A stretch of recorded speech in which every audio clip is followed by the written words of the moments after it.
So children now we are starting it through your book. अब look at here. अब यहाँ पर जो है the language is quite complicated but you start doing it here. अब वो यहाँ से स्टार्ट कर रहे हैं कि एक्चुअली में इवोल्यूशन तो सेल्यूलर फॉर्म्स में भी हुआ है, ठीक है, since the origin of life. Now you come to here कि जो डार्विन्स का थ्योरी है या जो नेचुरल सिलेक्शन का थ्योरी है, it is linked to the life cycle और द लाइफ स्पैन. यानी जो नेचुरल सिलेक्शन हो रहा है या जो फिटनेस आ रही है या जो एडेप्टेशंस किसी भी ऑर्गेनिज्म में आ रहे हैं या you can say the suitable variations which are developing, it all depends upon the life span also. अब इसके लिए उन्होंने यहाँ पे जो एग्जाम्पल लिया है, this example I am going to explain you here. मान लीजिए एक पेट्री डिश ले ली and in this petri dish suppose there is a culture of bacteria. अब ये बैक्टीरिया की कई सारी कॉलोनीज हैं. मान लीजिए हमने इसमें कॉलोनी ए दे दिया, कॉलोनी बी दे दिया, कॉलोनी सी दे दिया, ठीक है. अब all these colonies were developing into a petri dish. अब इसके बाद में क्या हुआ कि suppose we have change the culture medium. Culture medium में हमने कोई भी इन्वायरमेंटल कंडीशंस इसकी चेंज कर दी.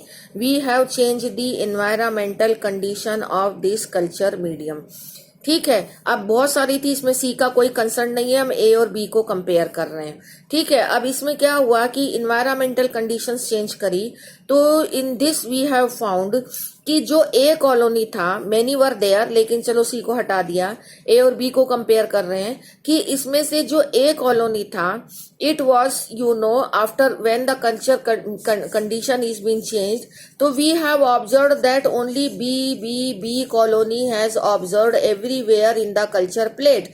जैसे वो मॉस्किटो वाला एग्जाम्पल पिछली वीडियो में पढ़ा था कि डीडीटी रेजिस्टेंट और नॉन रेजिस्टेंट थे, लेकिन जब डीडीटी का स्प्रे किया तो सारे के सारे डीडीटी जो रेजिस्टेंट मॉस्किटो थे उनका सर्वाइवल चांसेस इंक्रीज हो गया and they have increased in number. तो ऐसे ही यहाँ पर इन्वायरमेंटल कंडीशन चेंज करी तो जो ए ऑर्गेनिज्म था it was not observed after some days and only the B organism was observed. समझ गए? B.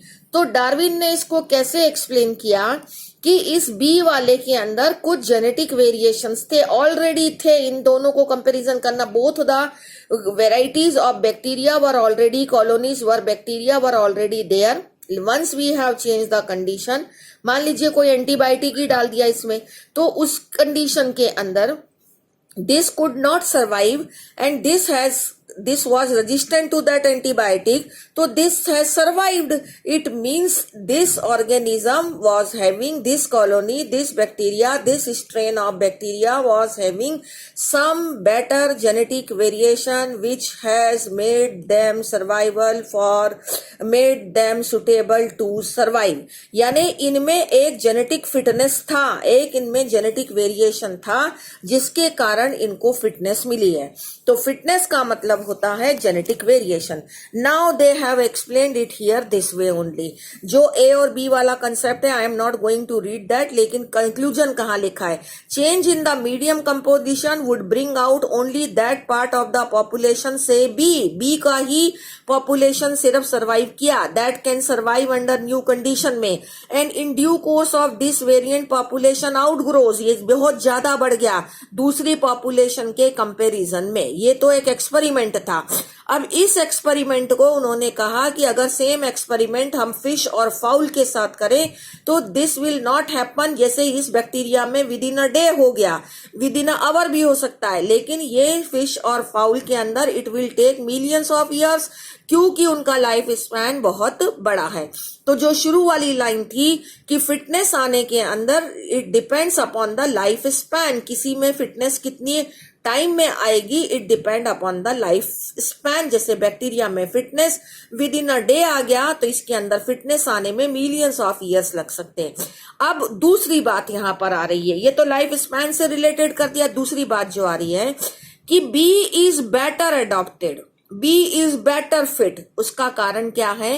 Nature selects for fitness and one must remember that so-called fitness is based on the characteristics which are inherited, hence they must be genetic basis for getting the selected and evolve. अगर कोई evolve हो रहा है या अगर कोई select हो रहा है या अगर कोई बेटर अडॉप्टेड है या किसी में सुटेबल वेरिएशन आए हैं तो उसका जेनेटिक बेसिस है। जेनेटिक बेसिस का मतलब है कि जिसमें बेटर सिलेक्शन होगा, जो इवॉल्व हो रहा है, उसको जेनेटिक वेरिएशंस मिले हैं। इसी चीज को हम दूसरे वर्ड्स में भी डार्विन ने कहा कि they have developed better adaptations to survive and otherwise in the hostile environment they would have not survive and those were having adaptive ability those have survived and those adaptive ability are inherited.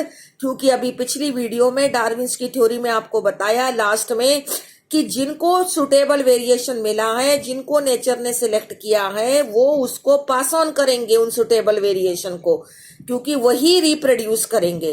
तो उनको adaptive ability जो मिली है, they will inherit it to the next generation.